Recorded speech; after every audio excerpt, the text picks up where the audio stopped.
Quand les nouvelles s'affolent, Métropole fait le point. Le point tous les matins, à 8h, simultanément sur Radio et Télémétropole.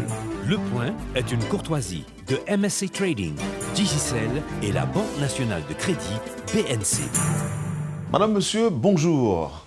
Bon début de semaine avec Métropole.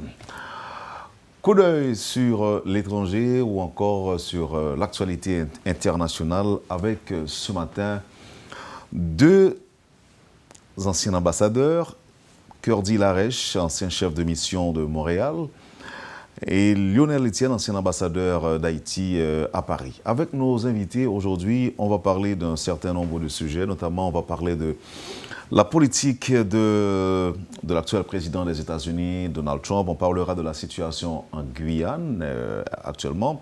Et pourquoi pas la situation au Venezuela, la position haïtienne la semaine dernière par rapport au Venezuela, par rapport à l'OEA et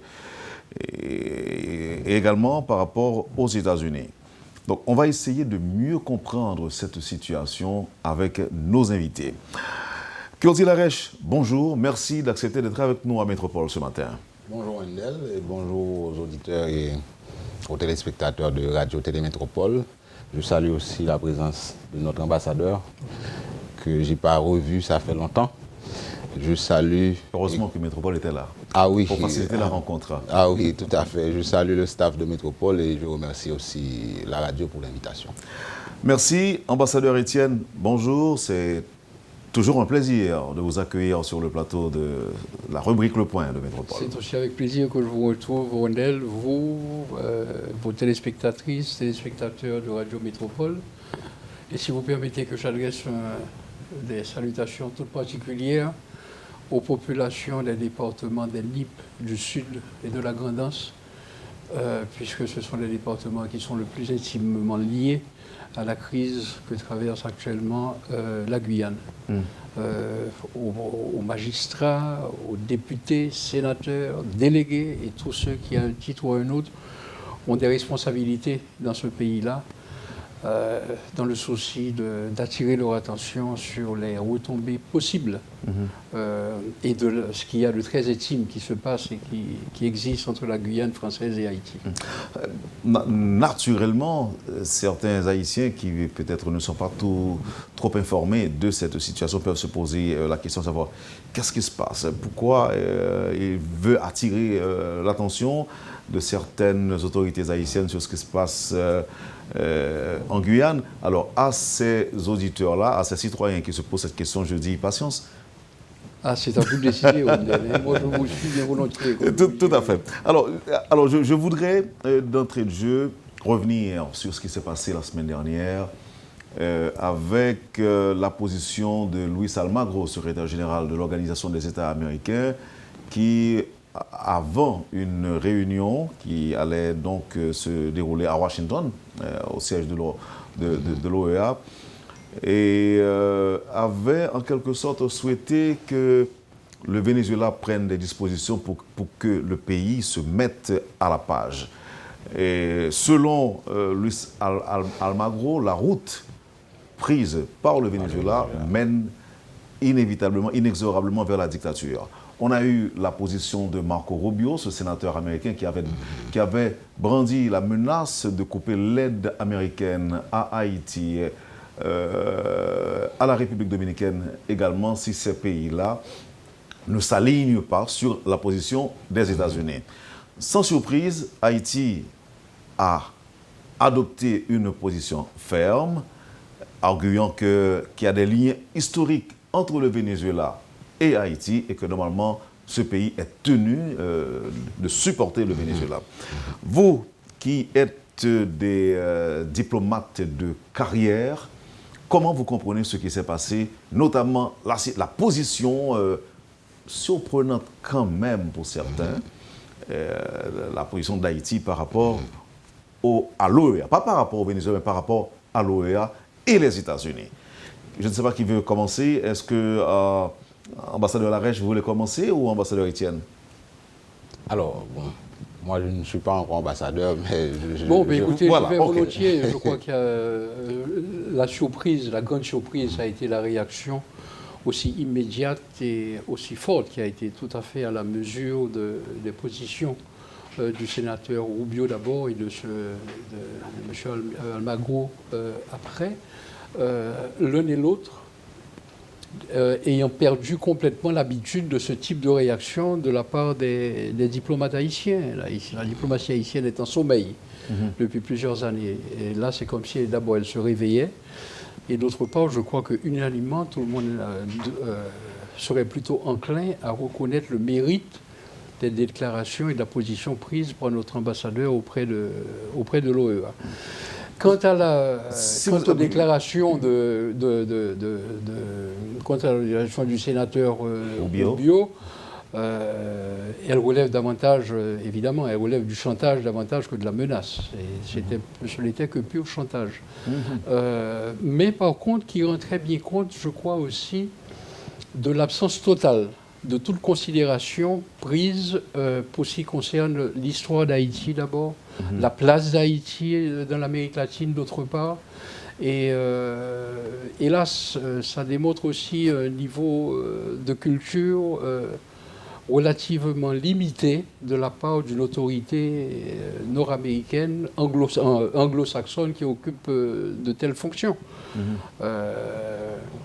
Les rapports entre Haïti et le Venezuela et d'autres pays, et pas seulement le Venezuela, mais enfin les pays bolivariens, sont de plus en plus connus.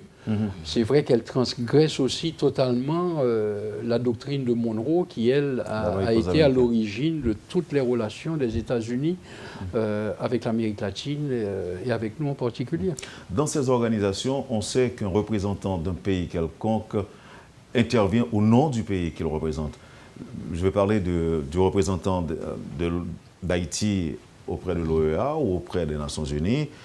Vous n'allez pas, en tant que représentant, imaginer ou faire des déclarations à l'emporte-pièce. Ça n'a pas été une déclaration à l'emporte-pièce du tout, et j'espère bien que les autorités haïtiennes seront au diapason, et si ce n'est pas déjà le cas, pour emboîter le pas aux déclarations tellement opportunes et annonciatrices peut-être d'une ère nouvelle, attendue, espérée, je crois, tant par la classe politique haïtienne, par la société civile haïtienne, et tout simplement par l'haïtien tout court, qui attend. Est-ce qu'il y a une petite marge de manœuvre de représentants d'un pays auprès de ces organisations? Une petite marge de manœuvre? Il y a des choses que vous pouvez dire? Il y a une possibilité de faire des déclarations? Bon, par définition, un ambassadeur ne fera pas une déclaration sans avoir consulté naturellement sa chancellerie. Oui. Bon, ça ne se conçoit pas. En revanche, il faut savoir qui dépend davantage de l'autre dans certains cas. Ça veut dire, est-ce l'ambassadeur qui dépend de la chancellerie ou est-ce que c'est la chancellerie qui dépend de l'ambassadeur? Mais pour un cas aussi critique que celui-là, pour lequel on se trouvait en situation carrément de chantage assez maladroit, je dirais. L'ambassadeur a fait est-ce que vous pensez que l'a-t-il fait avec l'assentiment de sa chancellerie? Je suppose, d'autant plus que le représentant ou le porte-parole de la présidence avait déjà préparé les esprits à une telle attitude. C'est pourquoi, en vérité, je crois qu'il y a bon espoir là-dedans.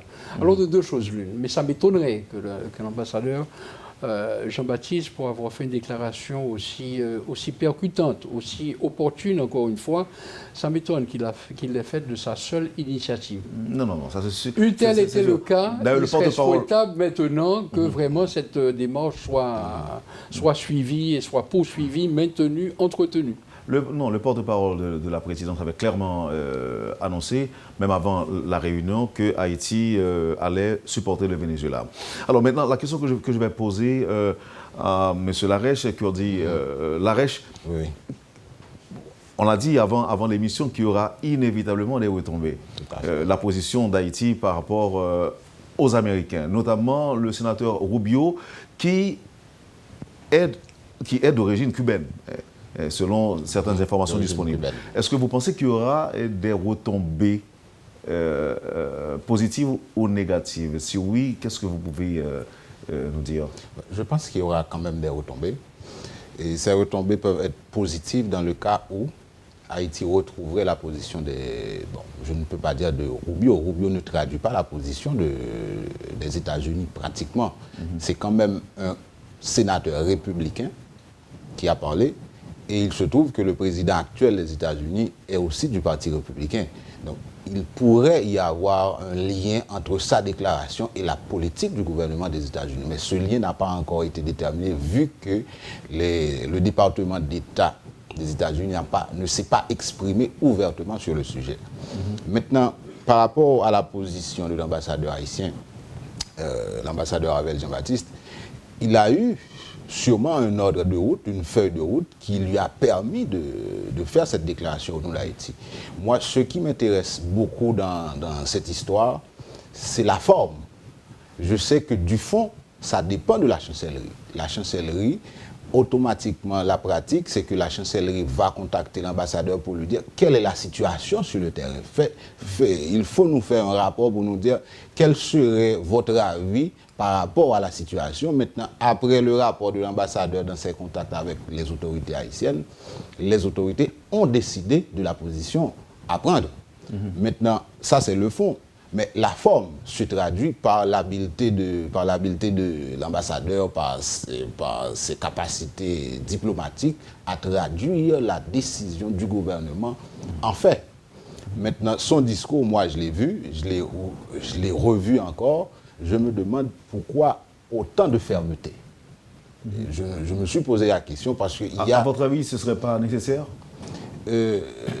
À mon avis, ça doit avoir un objectif précis. Cela peut être... un objectif ou un message clair à envoyer?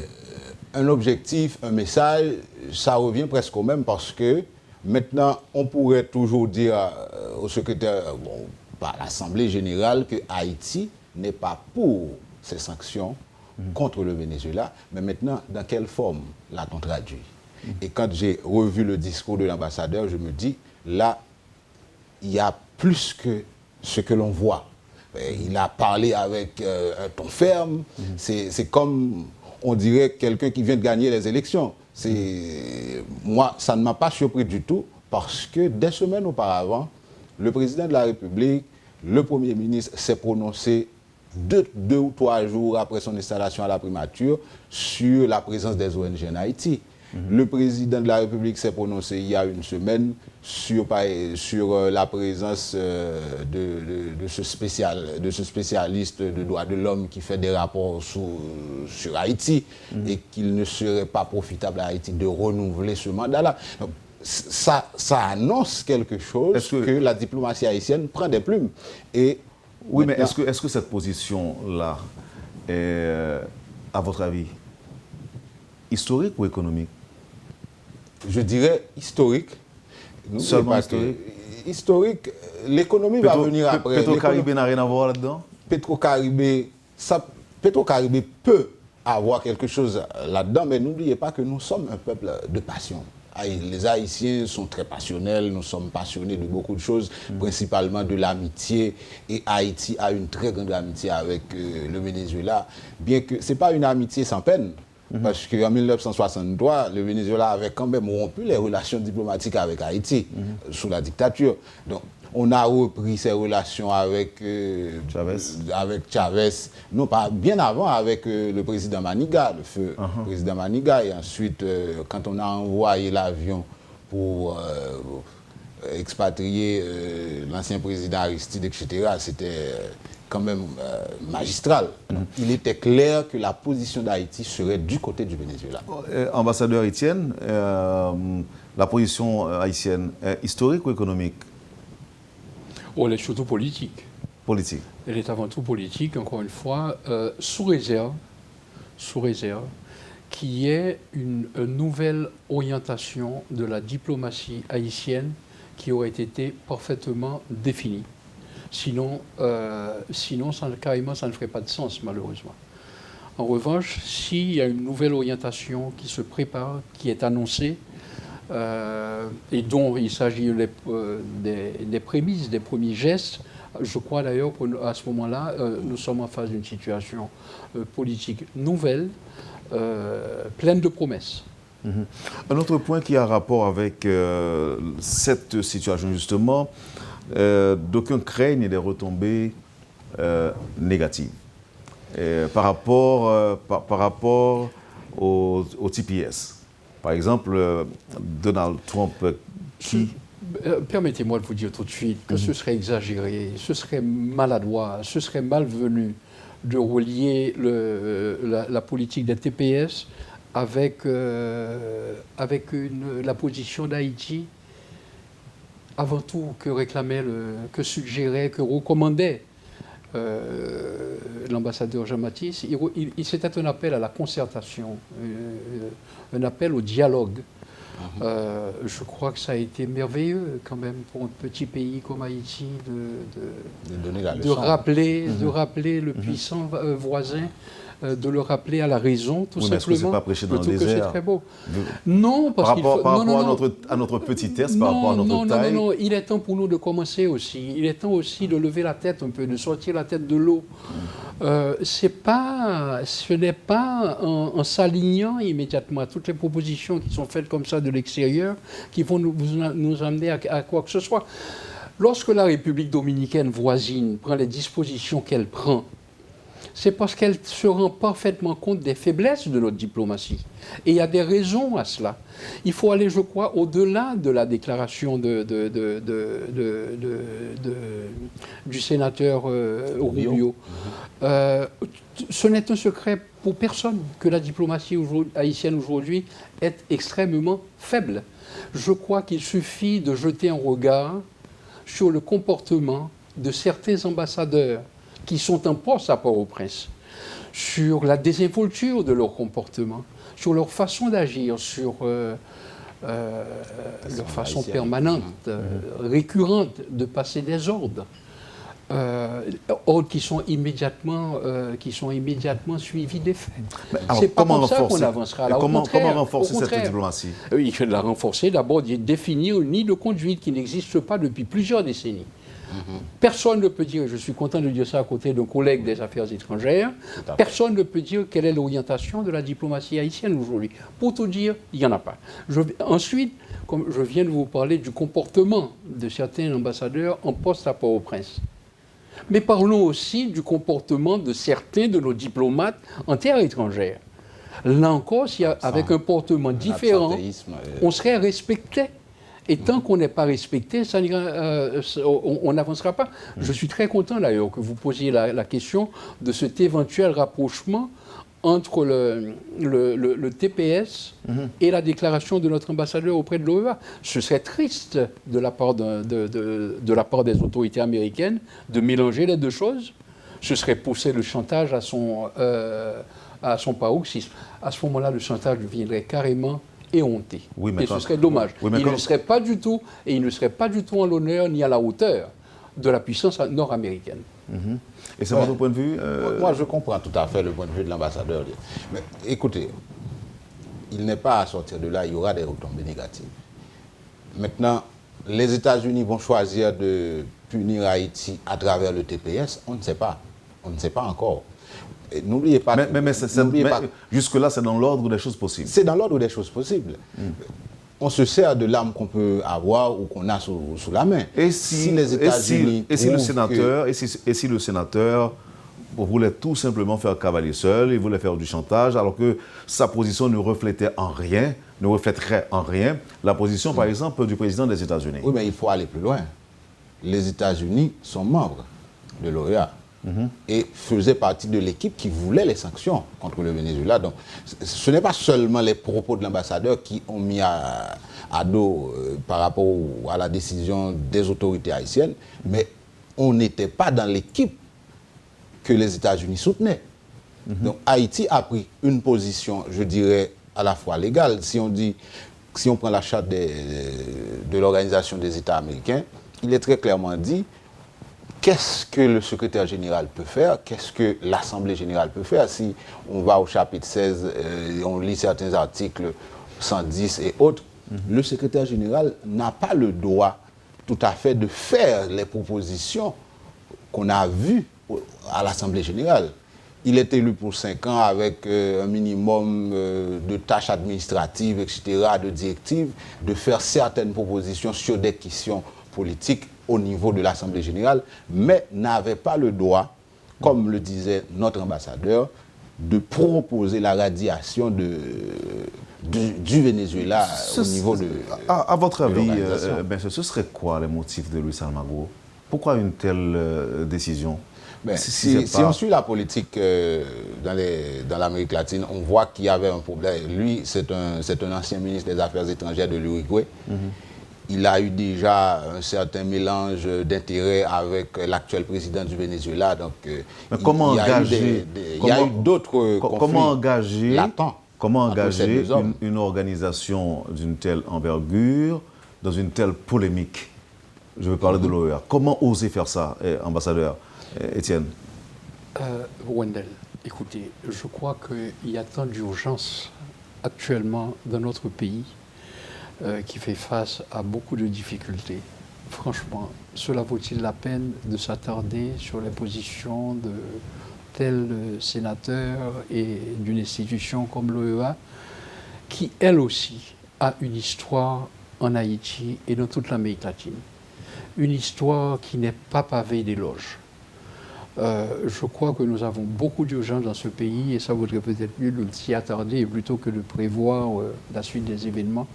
L'OEA a suffisamment fait preuve de sa personnalité pour qu'en revanche, entre autres choses, nous autres, nous apprêtions enfin à nous imposer aussi. On s'est imposé par le passé, dans le passé même au cours de ces 30 ou 40 dernières années. On avait su le faire à ce moment-là. Et on peut le refaire encore. Et il existe d'ailleurs. Il existe des hommes qui ont la tête haute dans ce pays-là, qui sont prêts à assumer cette tâche-là. Il y en a plein d'ailleurs, même même actuellement, au ministère des Affaires étrangères, il y en a. Alors que ce soit ces hommes-là qui aient la voix au chapitre pour infliger une nouvelle directive à notre diplomatie qui en a tant besoin. C'est peut-être ça le grand débat aujourd'hui. Mais ne pas s'attarder aux déclarations de sénateurs. Est-ce qu'on s'attarde vraiment ou on essaie de comprendre? Moi, je comprends la position de l'ambassadeur, mais il est important aussi de comprendre ce qui se passe. Et la position qu'Haïti a prise au niveau de l'Assemblée générale du Conseil permanent de l'État de l'OEA, je crois que c'est important. Il faut commencer quelque part. On peut se plaindre qu'Haïti n'avait pas de ligne diplomatique, on n'avait pas de vision, ça fait longtemps qu'on n'a pas déterminé réellement ce qu'on veut faire sur le plan diplomatique, mais là, on vient de faire quelque chose. Il faut commencer quelque part, il faut mettre les moyens pour que définitivement Haïti puisse garder cette ligne. Mais pour le faire, il faut comprendre la situation, il faut aussi mettre des gens compétents dans la diplomatie, il faut que les diplomates qui sont à l'étranger soient des diplomates formés et capables aussi de représenter Haïti dignement comme l'ambassadeur Jean-Baptiste l'a fait. Moi, je ne peux que féliciter le gouvernement pour cette position, car cela reflète le respect de l'amitié que nous avons envers le peuple vénézuélien et aussi tout ce qu'on a profité en tant que peuple, du peuple du Venezuela. Merci Kurdi Larèche, merci Lionel Étienne. On va observer la pause et au retour, on va parler de la situation en Guyane, notamment, tout de suite après la pause. Poursuivez, madame, monsieur, la rubrique Le Point de Radio et Télémétropole. Merci de l'intérêt. On vous revient tout de suite après la pause. Le Point est une courtoisie de MSC Trading, Digicel et la Banque nationale de crédit BNC. Merci, madame, monsieur, de l'intérêt et de la patience avec nous ce matin. L'ancien chef de mission au consulat de Montréal, M. Kurdi Larèche, et l'ambassadeur Lionel Étienne, qui a représenté Haïti à Paris pendant un certain nombre d'années. Et en parlant de Paris, justement, ça m'aide à ouvrir la deuxième partie de l'émission avec ce qui se passe en Guyane. Depuis quelque temps, on observe un mouvement, un colossal mouvement social de protestation. Pourquoi? Vous avez vécu là-bas également pendant un certain temps, ambassadeur Étienne. Qu'est-ce qui peut porter des gens d'un territoire français d'outre-mer à agir de la sorte? Et ceci pendant plusieurs semaines déjà ou pendant plusieurs jours? Oh, tout a commencé de manière ouverte, le 17 mars avec la visite de la ministre de l'Environnement qui était là à l'occasion de la conférence de Carthagène sur l'environnement maritime, qui est une conférence internationale qui se tenait à Cayenne, où en pleine séance de travail, en présence de toutes les délégations étrangères, le tout récent groupe des 500 frères contre la délinquance a fait irruption dans la salle, encagoulés, tout de noir vêtus, les mains en l'air comme en signe de non-violence et de refus même de toute action violente, et qui se sont adressés directement à la ministre, Madame Royal, pour présenter leur première doléance par rapport à une situation qui, au cours des années, avait dégénéré dans ce département français. Mais permettez-moi de rectifier tout de suite pour vous. Oui, j'ai vécu pendant très longtemps aux Antilles françaises, mais surtout, j'ai ouvert les 3 consulats généraux pour les 3 départements. Pour la Martinique d'abord, tout de suite après pour la Guyane, et ensuite pour la Guadeloupe, où jusqu'à présent il y avait un consulat honoraire. Nous étions là en 1982. On n'avait pas activé, vous avez ajouté, non? Pardon? Vous avez ajouté ou précisé? Vous avez précisé voilà. certaines informations? Oui, ça j'ai voulu préciser, ça veut dire... Je tenais à le faire pour vous dire que j'ai vécu assez intimement, si vous voulez, l'évolution de ces 3 départements à une époque particulière. En particulier d'ailleurs pour ce qui concerne l'immigration haïtienne. Et là, est-ce qu'on peut dire que ce mouvement éclaté était en gestation depuis plusieurs années, depuis plusieurs décennies? Absolument, absolument. Et il s'est heurté avant tout, à l'indifférence des autorités françaises. Ou bien de métropole, non? Pardon? On peut dire de métropole? Bon, c'est le terme employé dans ces départements, parce qu'effectivement, c'est ce dont il s'agit. Bon, il y a quand même 7000 kilomètres qui séparent le centre de décision, qui est Paris, de ces départements d'outre-mer. Dites-nous, ambassadeur, est-ce que ça n'a rien à voir avec un mouvement indépendantiste, par exemple? La question d'indépendance et la question d'autonomie est omniprésente dans toutes les démarches des Antilles françaises. D'un côté comme de l'autre. Tant du côté de la métropole, pour reprendre votre terme, qui est le bon d'ailleurs, tant du côté des Antilles, des Antilles également. L'un et l'autre agitent ça. Et à cette époque où j'étais en fonction, je me rappelle très bien, et c'est un fait qui mérite d'être relevé. Comme je vous disais, c'était en 1982 que j'ai ouvert ces consulats. À l'époque, il ne s'est pas trouvé pas un seul ministre français ou métropolitain qui, en visite à l'un ou l'autre de ces 3 départements, faisait la sempiternelle déclaration suivante, s'adressant à ces populations. Vous voulez devenir indépendant? Regardez comment ça se passe en Haïti. À tous les coups, ça revenait, ça revint. Bon, mais aujourd'hui, c'est devenu désuet. Le disque est arrêté, on n'entend plus là maintenant. C'était pas insultant? Pardon? C'était pas insultant, ces propos, non? Par rapport à un Haïtien, par exemple, qui écoute.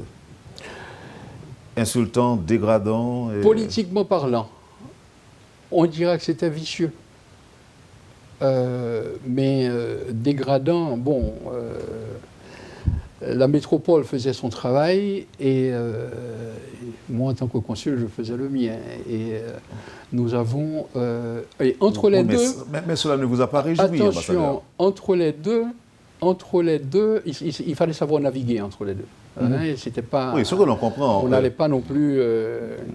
mais ça, il fallait absolument naviguer entre les deux, en prenant, si vous voulez, en considération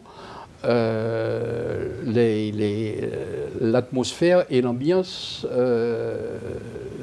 locale, à savoir l'ambiance de ces départements vis-à-vis de nous. Il y a un fort problème d'identité. Attention, vous avez la Guadeloupe, vous avez la Martinique, vous avez la Guyane. Ce sont 3 départements complètement différents. Oui, mais dans la tête de ces autorités françaises d'alors, ambassadeur Etienne, l'indépendance haïtienne n'aurait pas servi à grand-chose si on s'en servait comme exemple. Pour rappeler... On le faisait pour moi en tant qu'épouvantail, si vous voulez, parce que, attention, à cette époque, ça bougeait beaucoup dans ces départements. Et c'est pourquoi je vous dis, c'est une question permanente là-bas. Il n'y a qu'à voir. Et ce qui se passe actuellement là, maintenant, c'est un peu le cas, là, maintenant, en Guyane. La question des dépendances n'a pas été évoquée. En revanche, on parle, après que les négociations aient commencé, on parle maintenant du statut, d'un nouveau statut, de la mise en place de nouveaux statuts pour la Guyane. Notez que nous sommes en mars 2017. En 2010, il y a eu un référendum déjà, mettant en cause la situation de la Guyane, qui avait voté par un non, par un refus de remise en question de leur position. Mais quoi qu'il en soit, ce je crois sur quoi il faut s'attacher là beaucoup, c'est la position la position aussi de la position d'Haïti à propos de ce qui se passe là-bas, ou des Haïtiens qui sont là-bas. La presse n'en a pas du tout parlé, mais je crois que c'est très significatif de savoir que la population haïtienne a participé en masse aux manifestations. C'est la question que j'allais vous poser. Non seulement le degré ou le niveau d'implication des Haïtiens là-bas. Voilà, non seulement la population haïtienne a participé à ces manifestations, mais ce qui peut être assez étonnant, c'est que la population haïtienne a participé, drapeau haïtien en tête. Alors, et ça peut vouloir dire beaucoup de choses. C'est quoi le message? Ça peut vouloir dire beaucoup de choses parce qu'il faut... Voilà, il y en a plusieurs là. Il y en a plusieurs. Le premier, c'est que c'est intimement lié à toute l'histoire de l'émigration haïtienne vers la Guyane française, qui est une histoire qui, à mes égards, pourrait servir d'exemple en parlant d'une émigration réussie, comme on n'en connaît pas d'autres. Et là, je précise, c'est une émigration qui a commencé à la fin des années 60. Et lorsqu'elle a commencé, elle est liée aussi à la construction du centre spatial. Il y a une ville qui a été construite en Guyane, qui s'appelle Kourou. Cette ville a été construite par des ouvriers haïtiens. On ne peut pas l'oublier, ça. On doit bien le savoir ici. Oui, mais de là à s'impliquer à ce niveau dans un tel mouvement social... Lorsque l'émigration haïtienne a commencé vers la Guyane, et je ne parle que de la Guyane, là, à la fin des années 60, la population de la Guyane était à peu près de 40 000 habitants pour toute la Guyane. Et si vous voulez bien comprendre ce chiffre-là, il faut savoir que le territoire guyanais est 3 fois plus grand que celui de la République d'Haïti. Pour être plus précis, la Guyane, c'est la superficie d'Hispaniola, République d'Haïti, République dominicaine, les deux jointes sont à peine plus grands que la superficie de la Guyane. Alors l'île d'Haïti. Je parle de l'île d'Haïti. Hispaniola, l'île d'Haïti est à peine plus grande que la Guyane, qui fait 83 000 km². Quant à la population, vous prenez la population des Nippes, qu'on peut évaluer grosso modo à 320 000 habitants. Elle est aussi un peu plus importante que la population globale de la Guyane, qui, elle, ne compte que 250 000 habitants. Aujourd'hui. C'est-à-dire que, oui, les Nippes, en population, sont plus peuplées que la Guyane française.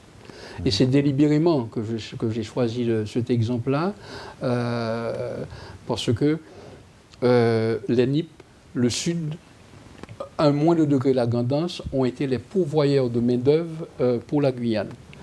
Et ont été aussi la porte ouverte vers l'émigration haïtienne vers la France métropolitaine. Ça veut dire qu'on commence à percevoir là, les contours un peu là, de l'importance qui prend forme dans ce que je vous dis, à quel point Haïti peut être concerné par ce qui se passe encore en Guyane aujourd'hui. Quand vous allez dans le sud, à partir du moment où vous rentrez à partir de Vialet, deuxième plaine, vous laissez les Cailles, Torbec, Saint-Jean-du-Sud, tout ça prend des conséquences, est intimement lié au développement de la Guyane. Ce serait à peine exagéré de dire, oui, on pourrait dire que la Guyane est un peu le faubourg de toute cette zone-là. Pourquoi? Parce qu'à cette époque, au moment, dans les années 80 encore, la population des ressortissants haïtiens en Guyane faisait à peu près le tiers de la population de toute la Guyane. Le tiers. C'est énorme. C'est vraiment beaucoup. Et au moment où nous parlons, nous sommes dans un contexte où nous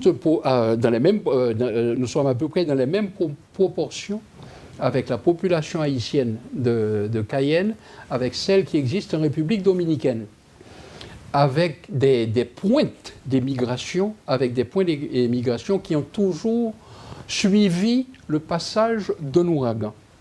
Et c'est le cas aujourd'hui. Après Mathieu, la population haïtienne vers Cayenne, l'émigration a repris. Elle a repris d'autant plus vite qu'on n'a jamais compris ce qui a orienté la décision des autorités haïtiennes, il y a 3-4 ans, d'ouvrir une ligne aérienne entre Port-au-Prince et le Suriname, entre Port-au-Prince et Paramaribo. Tout le monde sait que c'est la voie royale vers l'émigration clandestine maintenant, vers la Guyane, avec tous les risques que cela suppose. Maintenant, avec les événements qui ont eu lieu là, ces temps-ci, la population guyanaise elle-même a invité les Haïtiens à se joindre à eux. Il faut dire que les deux populations vivent en bonne entente.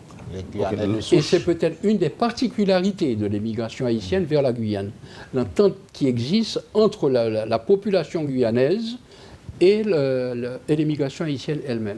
Et là, je crois que c'est un élément qui aurait pu servir d'exemple pour une politique migratoire haïtienne. En particulier comme un argument capable de contrebalancer le comportement d'autres pays, et je parle singulièrement de la République dominicaine voisine, quant à la gestion de ce mouvement-là, de ce mouvement migratoire. Cependant, il faut toujours garder à l'esprit que dans un cas comme dans l'autre, qu'il s'agisse de la République dominicaine, qu'il s'agisse des Bahamas ou qu'il s'agisse naturellement de la Guyane française, le grand absent dans tout cela a toujours été le même, à savoir les autorités haïtiennes. Qui ont fait part d'une indifférence contrairement déconcertante. Alors qu'il y avait peut-être, dans ce cas particulier, il y avait matière à exploiter une situation qui serait retournée totalement à notre avantage. De toute façon, ça paraît curieux pour quelqu'un qui observe la participation des Haïtiens dans des manifestations, notre bicolore en main, alors qu'on n'est pas chez nous, et on fait montre de solidarité par rapport aux Guyanais. Et là, ce qui nous intéresse aussi, ambassadeur Etienne, c'est de savoir, ou encore, c'est de nous faire une idée des revendications réelles et exactes des Guyanais par rapport à la France. Les revendications, les doléances, les voici. D'abord, combattre l'insécurité, qui est devenue permanente. Et à cela, deux raisons. La poussée démographique de la population locale. Vous avez dit 250 000. 250 000 pour un pays qui ferait 3 fois Haïti. Oui, mais avec une concentration sur la capitale qui est Cayenne. C'est là où... Donc, c'est-à-dire le gros de la criminalité, c'est à Cayenne. Et qui se développe de plus en plus. Après l'insécurité, vous avez aussi les problèmes de santé. Après les problèmes de santé, vous avez les problèmes d'éducation. Et puis vous avez les problèmes, naturellement, de développement durable. Et les Haïtiens qui sont là-bas se sentent concernés par ces problèmes? Bon, Les Haïtiens qui sont là-bas, ils sont plus que concernés. Je vous invite à noter l'élu numéro 1, le poste éligible numéro 1, c'est celui de président de la collectivité territoriale guyanaise. Le président de la collectivité territoriale guyanaise, son chef de cabinet, est originaire de Miragouane. On est en pleine période électorale. Le Parti socialiste, là-bas, est représenté par un autre ressortissant de Miragouane. C'est vous dire à quel point les Haïtiens sont naturellement impliqués. C'est devenu leur environnement naturel. C'est qu'au départ, il y a eu... les deux populations ont vécu en bonne intelligence. Il y a là, et c'est ça le message important à faire passer, il y a là matière à explorer quelque chose, sous réserve, comme le disait tout à l'heure, d'avoir une intention, une volonté de gérer une situation qui peut facilement se retourner encore à notre avantage aujourd'hui. C'est rare d'avoir un tel accueil de la population autochtone pour des éléments qui viennent de l'extérieur. En attendant que je vois avec M. Larèche son regard sur cette situation en Guyane, aidez-nous à comprendre l'offre française aux Guyanais. 1 milliard d'euros refusés par les manifestants qui, eux, exigent davantage. La première chose que le pouvoir central français a proposé, ça concernait naturellement l'insécurité. Ils ont proposé de renforcer la présence policière, et singulièrement aussi avec l'apport de la gendarmerie française. Ils sont venus avec ça aussi, avec un budget pas seulement pour ça, mais aussi pour la santé, la réfection de l'hôpital, pour l'éducation avec la construction de lycées et de nouveaux établissements primaires qu'ils ont évalués à 1 milliard 85 millions d'euros. Les Guyanais ont refusé. Ils ont refusé parce qu'ils ont estimé ça insuffisant compte tenu du fait que l'essentiel n'avait pas été abordé. L'essentiel pour eux, c'était précisément la santé, c'était l'éducation et c'était le développement durable. Et reprenons les choses très rapidement, 2 mots, et reprenons les choses, si vous voulez, à l'origine. Lorsque la délégation ministérielle est arrivée, d'abord il y a une première délégation qui est arrivée à Cayenne vers le 20-22 mars. C'était une délégation, alors que les Guyanais réclamaient la présence de ministres français, il y a eu des cadres de différents ministères qui sont arrivés. Ils ont refusé de dialoguer, ils ont exigé les ministres. À la suite de quoi, le ministre de l'Intérieur est arrivé accompagné du ministre des départements d'outre-mer. Laquelle ministre avait fait une déclaration quelques jours auparavant pour dire que, bon, écoutez, c'est pas grave, ça va se passer. Bref, ça avait été banalisé. La première chose qu'ils ont demandé à la ministre, c'était de s'excuser.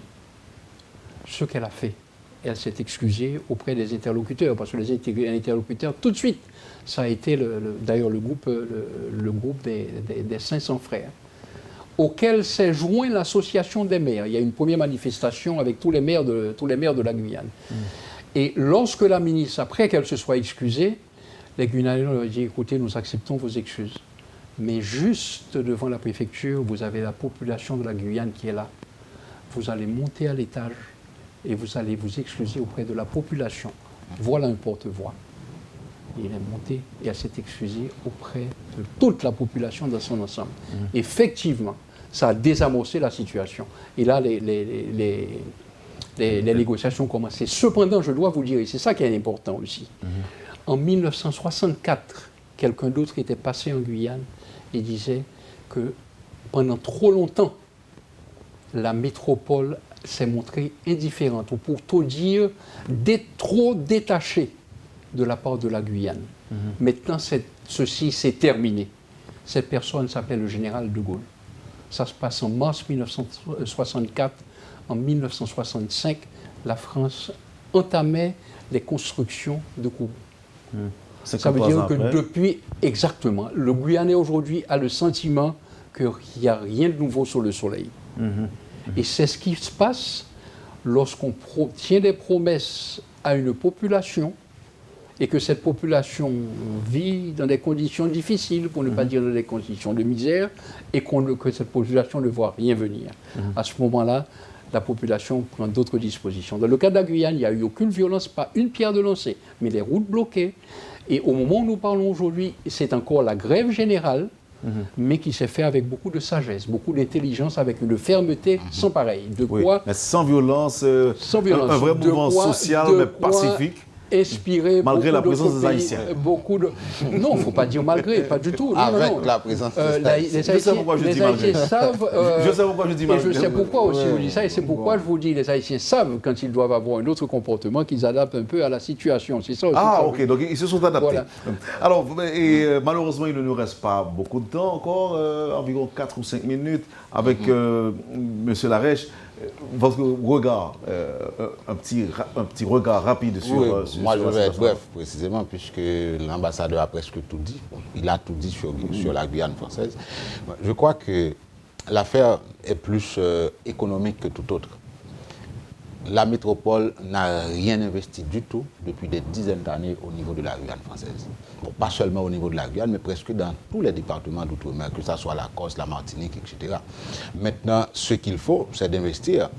Avec une demande de plus de 2 milliards, on avance 1 milliard. Pour les Guyanais, ça ne représente même pas 50% de la demande. Donc, ce qu'il faut, c'est d'investir. La présence des Haïtiens dans ces manifestations, c'est précisément parce que les Haïtiens veulent travailler. Il n'y a que 5 à 10% de nos ressortissants qui sont là-bas et qui sont parvenus à un niveau élevé, qui sont des docteurs, des professionnels, des universitaires et autres. Mais 80%, 90% de nos ressortissants qui sont là-bas sont des ouvriers. Il n'y a pas de risque de rapatriement, non? Bien sûr, il y a des risques de rapatriement. Mais en attendant qu'on soit rapatrié, on a besoin de travailler. Maintenant, les Guyanais ont utilisé, moi je ne dirais pas participer, je crois qu'ils ont utilisé la population haïtienne de préférence. Qui sont dans le besoin. Ou les Haïtiens se laissent utiliser. Ils se sont laissés utiliser parce qu'ils sont dans le besoin. Ils sont dans le besoin, ils ont besoin de travailler, ils ont besoin de nourrir la famille en Haïti, ils ont besoin d'argent. Donc la meilleure façon de le faire, c'est de trouver un travail. Trouver un travail, c'est que la métropole investisse. L'ambassadeur n'est pas tout à fait d'accord avec... Non, je crois qu'il y a une autre façon de fournir du travail aux Haïtiens, c'est de créer des emplois ici sur place. Oui, ça c'est un autre aspect, mais on essaie d'expliquer ce qui se passe là-bas maintenant. Oui, on pourrait commencer par cela. Tout à fait. Le moment viendra où il faudra le faire, probablement. Tout à fait. Parce que attention... Pensez à mettre de l'ordre chez nous. Il faut faire comme l'Israël, demander aux Haïtiens de rentrer chez eux, mais de rentrer pour faire quoi? Il faut rentrer pour travailler, pour être en sécurité, pour vivre en paix. Ou de préparer le terrain. On n'est pas encore en mesure de le faire. Mais voyons le cahier de Charles, encore la liste des revendications des Guyanais. C'est quand même intéressant. On ne sent pas trop de la politique dans cette affaire, malgré la position de la métropole par rapport à ces territoires d'outre-mer. Quand on parle d'insécurité, la population est directement concernée. Quand on parle de la santé, tout à fait. Elle est directement concernée. Ce sont des objectifs assez clairs. Ce n'est pas un mouvement politique. Apparemment. Moi, je vais vous dire, je suis resté quand même pendant 5 ans en France. J'ai côtoyé des Guadeloupéens, des Martiniquais, des Guyanais. Ils n'ont pas mis devant la politique, mais l'objectif est politique. Par exemple, posez-vous la question, pourquoi maintenant, dans 2 mois, on va avoir des élections présidentielles? Pourquoi un mouvement 2 mois avant les élections présidentielles, alors que François Hollande était toujours président il y a 5 ans? La portée, ça a une portée politique, mais avec des objectifs clairs. Des objectifs clairs qui sont l'environnement, l'investissement dans les infrastructures qui sont vraiment désuètes au niveau de presque de tous ces départements, la Guyane, Martinique et autres, qui sont frappés régulièrement par des cyclones, par des ouragans comme Haïti. Et la métropole ne réinvestit pas automatiquement. À chaque fois qu'il y a un problème au niveau de ces départements, la France se contente d'envoyer 2 ou 3 millions de dollars ou quelques millions, et puis quelques millions d'euros, et on ferme la bouche à tout le monde. Mais maintenant, on veut des structures, on veut des choses réelles. Comme l'ambassadeur l'a dit, il y a des promesses qui ont été faites bien longtemps dans le passé qui ne sont pas tenues. Je crois qu'il faut être très prudent là. Il faut vraiment être très prudent et ne pas projeter sur ces départements la situation que nous-mêmes nous vivons ici. Il y a quand même eu des investissements qui ont été faits là-bas à un moindre degré en Guyane. que par Tout à rapport fait, aux autres oui, oui. départements. Dans le cas de la Guyane, n'oubliez pas une chose, c'est que la Guyane traîne aussi sa réputation de terre de bagne. Ce sont c'est surtout ça a été le bagne, ça a été les bagnards qu'on envoyait là-bas. Et c'est pas une réputation élogieuse. Ce qui fait qu'il n'y a jamais eu cet intérêt-là pour la Guyane comme il y en a eu pour les autres départements, la Martinique ou la Guadeloupe, pour lesquels il y a un grand décalage d'ailleurs avec la Guyane. C'est certain que la métropole aurait pu faire beaucoup plus qu'elle n'a fait pour la Guyane, que ce qu'elle n'a fait, mais ce n'est pas comparable avec les deux autres départements. Et c'est ce qui justifie d'ailleurs la réaction actuelle de nos amis guyanais. On va finir, messieurs, mais une brève réaction sur la situation des Haïtiens au Mexique, notamment à la frontière du Mexique. Et même au Brésil, au Chili, en Équateur. Des Haïtiens qui sont aussi en prison aux États-Unis. Votre réaction, Kurdi Larèche? Moi d'abord, je salue le courage de ses compatriotes. Et j'ai observé la fois dernière... Et vous saluez la bravo aussi? Le courage parce que passer 30 jours à marcher du Chili, transport, etc., bateau, pour arriver aux États-Unis, il y a quand même une détermination. Oui. Maintenant, qu'est-ce qui motive cette détermination? C'est parce que, d'un côté, nous n'avons pas pris nos engagements par rapport à nos concitoyens ici. Nous ne sommes pas en mesure de leur donner tout ce qu'il faut pour vivre. Mais il faut admettre que là, la situation est grave. Quand j'ai vu à la télévision la fois dernière des Haïtiens qui dorment à même le sol et qui attendent que les États-Unis décident, que l'immigration, que le département d'État des États-Unis décide qu'ils rentrent ou pas aux États-Unis et qui demandent même au Canada pourquoi ne pas les octroyer du papier pour qu'ils puissent trouver un toit et du travail. C'est assez grave. Les Haïtiens doivent aujourd'hui penser à la jeunesse haïtienne. Merci, merci Kurdi Larèche. Les Haïtiens éparpillés ça et là à l'étranger, après de longues traversées, ils se retrouvent actuellement dans des situations infrahumaines au Mexique. Vous savez, la situation de l'immigration haïtienne est une situation particulièrement complexe. Et il ne fallait pas laisser au pays d'accueil la gestion unilatérale de l'immigration haïtienne. C'est ce qui s'est passé aujourd'hui. Et je pense qu'il est temps qu'on se réveille ici et que nous prenions très sérieusement cette affaire en main là. Il faut faire attention en particulier, et je vous ai donné les exemples, je vous laisse conclure, et de même que vos auditeurs. Rappelez-vous, j'ai pris la peine de m'adresser aux départements concernés ici, en commençant même cette émission-là, pour voir comment ils vont faire pour s'impliquer davantage dans cette histoire-là. Et ne pas laisser aux autres de prendre des initiatives qui seront à l'encontre de nos concitoyens. Maintenant, il faut dire aussi que la société civile haïtienne se désintéresse totalement de cette situation-là. Il ne faut plus avoir peur, je crois, de parler aujourd'hui. L'haïtien qui émigre n'a rien à voir avec l'haïtien, on va dire, de la société civile. Ce n'est pas son problème. Il y a trop de castes. Et il faut peut-être qu'on se rende compte, et sur ces mots que je vais terminer, je sens que vous arrivez vous approcher de la fin. Non, je suis déjà à la fin. Ceci aussi s'imbrique parfaitement avec la déclaration de notre ambassadeur à l'OEA. Il est temps qu'on lève la tête maintenant, qu'on dénonce ce qu'il faut dénoncer, car ce n'est qu'à partir de ce moment-là que nous prendrons les moyens pour aplanir tout cela. Pas seulement de dénoncer, mais d'agir. Oui. Voilà. Et on peut le faire pacifiquement. Tout à fait. Faisons-le vite pour le faire pacifiquement, parce que sinon il peut se régler par d'autres moyens. Et ce serait dommage. Il est encore temps, je pense, mais au moins que quelque chose se passe. Et qu'il y ait une rupture nette maintenant et radicale avec les mauvaises habitudes qui ont été prises au cours de ces dernières années-là et qui donnent ces conditions pénibles que nous sommes en train de constater. Oui, alors, merci. Je voulais ajouter deux choses. La première chose, vraiment rapide parce que l'immigration, il y a aussi l'immigration et l'émigration. Si Haïti arrive à contrôler le territoire, on contrôlera aussi les sorties.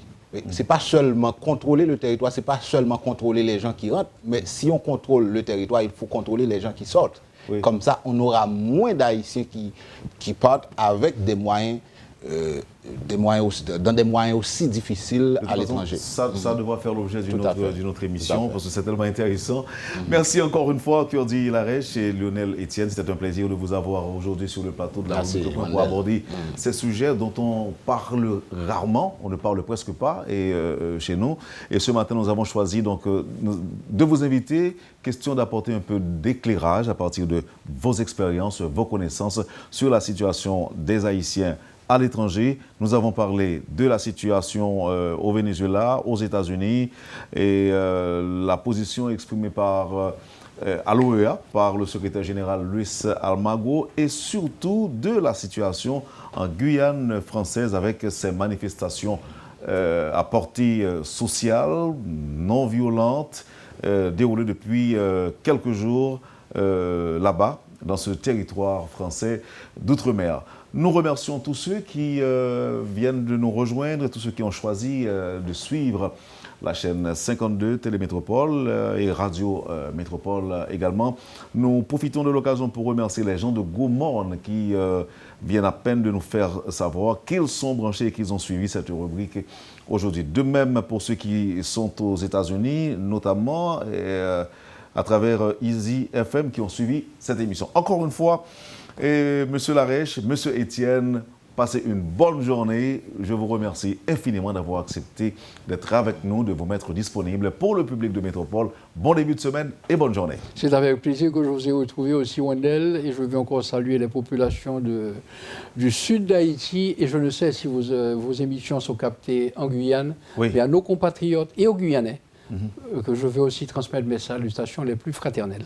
Voilà, alors on l'a dit. Merci Wendell et merci aux auditeurs, téléspectateurs et félicitations encore à l'ambassadeur Abel Jean-Baptiste pour les propos tenus, pour la position exprimée. Tout à fait. Vous avez suivi, Madame, Monsieur, la rubrique Le Point de Radio et Télémétropole de ce lundi 3 avril.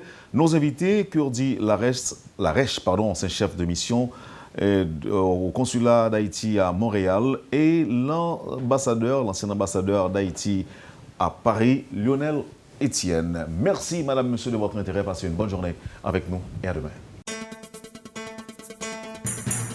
Quand les nouvelles s'affolent, Métropole fait le point. Le point tous les matins à 8h, simultanément sur Radio et Télémétropole. Le point est une courtoisie de MSC Trading, Digicel et la Banque nationale de crédit BNC.